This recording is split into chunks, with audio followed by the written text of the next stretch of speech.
নবী কথা দিলাম রে,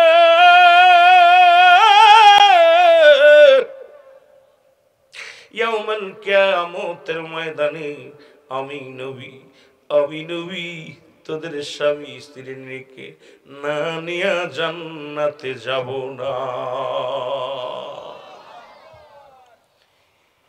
এ আমার বাবারা, সাদিপুরের বাবারা, সাহাবীরা যদি এক কাপড়ে নামাজ আদায় করতে পারে, আমার বিশ্বাস এই আপনার এই সাদিপুরের জমিনে এমন কোনো গরিব নাই, এমন কোনো ভিখারি নাই যার এক টুকরা কাপড়।